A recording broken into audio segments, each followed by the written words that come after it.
Okay, today we are going to discuss about how life is a loop. This is a simple analogy that I have made between how life acts as a complete whole loop. So, first of all, let's begin with looking at the word loop. Loop. I divide it into three parts basically: the L, the O's, and the P. Now, the L stands for where our life begins, and P is for when we pass away, right? And the O's in between. Now, the actual word has two O's in between, but the analogy that I have made, it consists of infinite numbers of O's between from L to P. So the loop of life has infinite numbers of O's between the birth and the death, from the life and from when we pass away. So what do these O's mean? These can mean basic on the very basic level. If we decide, these O's can be of a type like childhood, teenage, adulthood, middle age, and old age. Right, so it begins, it ends, it's an O of your life. Now these O's can have sub O's in them.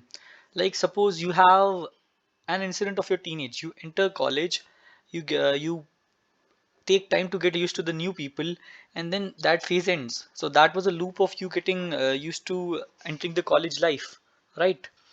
So that is a part of a loop. In adulthood, you can have a loop where you apply for a job and you get maybe accepted for it and you get a job. So that's a phase. Now, every incident, every little instance of your life, it forms a loop. It depends that it will repeat or not later, but it is a loop. Every incident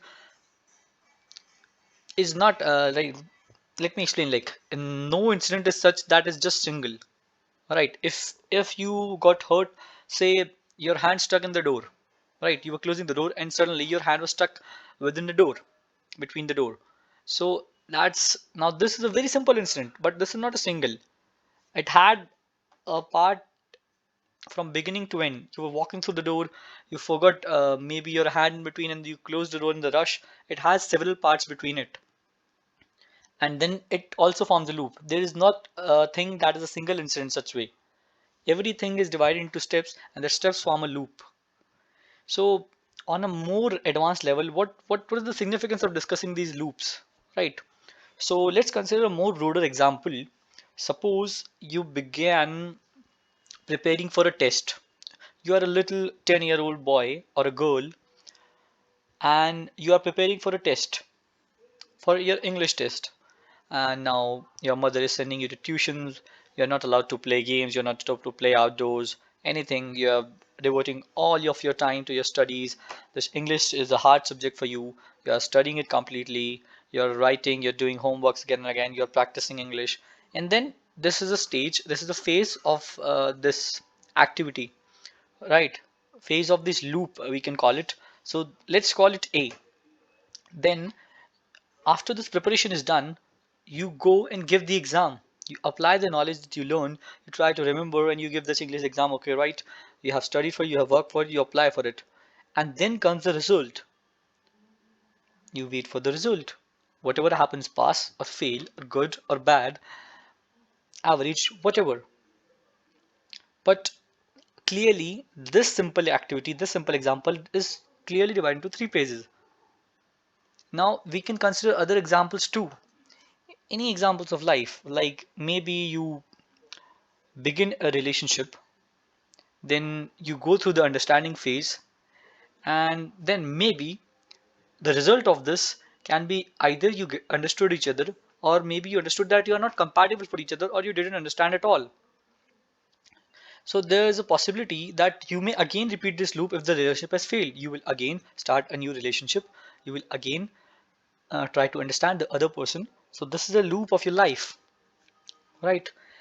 So in basic terminology, what we can say is such an example is some of our loops can be containing preparation, and then we perform the task, and then we wait for the result. Now, this example I have taken because suppose we consider the English test example. Now we consider an example where you're applying for a job, right? So you're preparing for the test, you're performing in the interview, and you're waiting for the result, whether you're accepted or you're rejected. So this is the kind of thing that you're repeating. You don't realize it's completely different, I understand, but it's somehow It's all again the same. In the childhood, you gave a test. In your teenage or adulthood, you are giving an interview. And as you move forward, such similar incidents keep repeating. Some incidents which are having the same basic structure. You are doing the same thing. You're preparing for something, you're performing, and you're waiting for a result. Now, there can be other activities as well. Just like I gave example of an internship. Or you can take some other activities. Every activity can have or can be divided into several parts, which can then be classified as a loop. Now, to discuss more why we are discussing this, let's uh, let's look at this quote. These are some beautiful lines by James Matthew Barrie.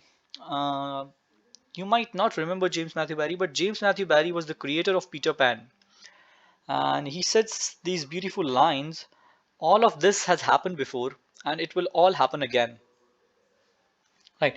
So even when I first read this quote, or someone else, most of you, when you read this quote, the first word or the first idea that comes to your mind is deja vu, right?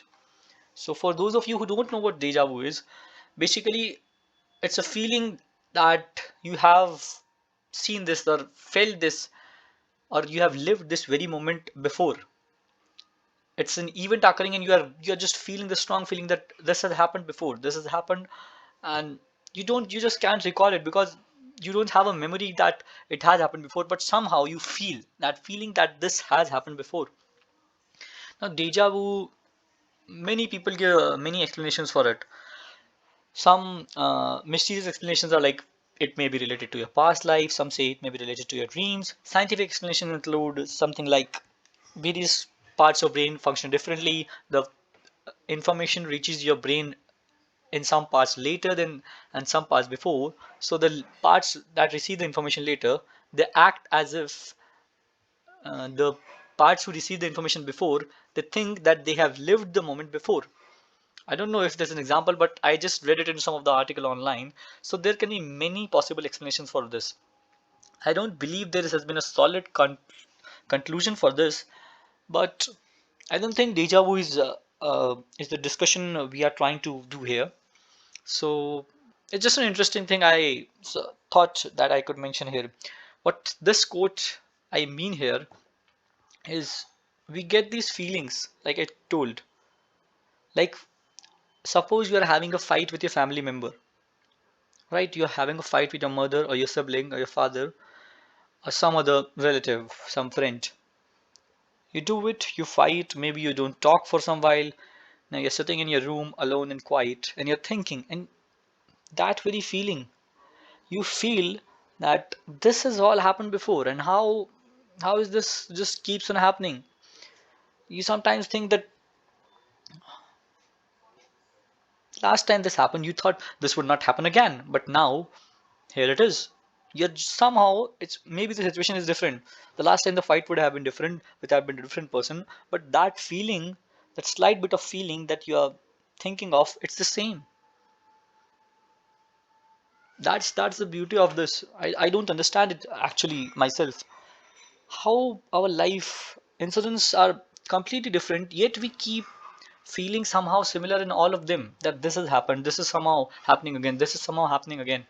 All, suppose somehow someone has laid out 50 basic incidents, and now these 50 basic incidents are repeating all for your life, and they are just changing forms, a little bit of details, slowly, slowly, and these are all that's are happening for your life. Now I do not. I did when I was starting. I was thinking for doing this video. I did not thought I would be taking some quotes from Dark, but they actually connected. Dark is my favorite series, but that has nothing to do with why I have taken these quotes. They were actually relatable with the topic I'm discussing. And don't worry, there won't be any spoilers for Dark here. So this is a good one. Yesterday, today, and tomorrow are not consecutive. They are connected in a never-ending circle. Everything is connected. Right, so what it says, yesterday means your past, today your present, and tomorrow your future. All of these are not just something that you are living consecutively or daily. These all have impact on each other. Obviously, yesterday has impact on your today and today on your tomorrow, but can tomorrow have impact on yesterday? How these all are connected. Every little action you make, every little detail, everything you did, Even if you yesterday you sneezed, you drank water, you talked to someone, you turned off the fan, every little detail has somehow got to do with all of this, even if it seems insignificant. And let me move on to the next quote, and I'll discuss much more over there. So this one says from Dark 2, the beginning is the end, and the end is the beginning. Now, so far I've discussed just logical assumptions here. Now let me propose a fictional theory. Let's say fictional theory that can be true. Suppose you this is just your world. This is just a virtual reality created for you to trap you inside this. Suppose you are born in the year 2000 and you die in the year 2050. Your lifespan is of 50 years, right? So this is it. When you are born in the 2000, you live your life for 50 years. You die in 2050. Suppose when you die, your consciousness is transmitted back to the 2000, and you start living your life again, but your memories are erased. So what if you have been living this life endlessly, endlessly? No one knows when it began or how it began, but you are just living this life endlessly again and again. The past before the 2000 and the future that will happen after 2050, everything that has information about it. Maybe it's just created to keep you trapped inside this, to make you feel that it's real. Maybe it's just all an illusion that's keeping you trapped inside. Maybe it's all just a loop. But every loop has a loophole. Then you must be able to escape this endless loop. Now, someone might think, okay, I'll just maybe if I'm going to die later, I'm just going to die now and that will break my loop. But how do you know that this death of yours is not what always happens? Maybe this is how your loop always ends. This is how you always die. This is how you are born again. You learn the truth, you die, and then it goes over and over again. Now, although my proposal, that this theory I propose might be fictional, but the message we can take from is if this life we are trapped inside it, and we have to find some way to escape, then we must do something about it. Many people inspire by saying do something in your life, you just get one shot at it. But what I'm saying is maybe you get infinite shots at it, and you are doing the same thing every time. Can't you do for once a different thing? Can't you try to be, you know find yourself, explore yourself, be rid of the world's connections and these responsibilities, what the people will think about yourself and try to find yourself, so maybe you can break out of this loop. Anyways, I think that's enough for this video. If you have any more views, you can comment it in the comment section. Thanks for watching, and feel free to like if you enjoy the video. Thank you.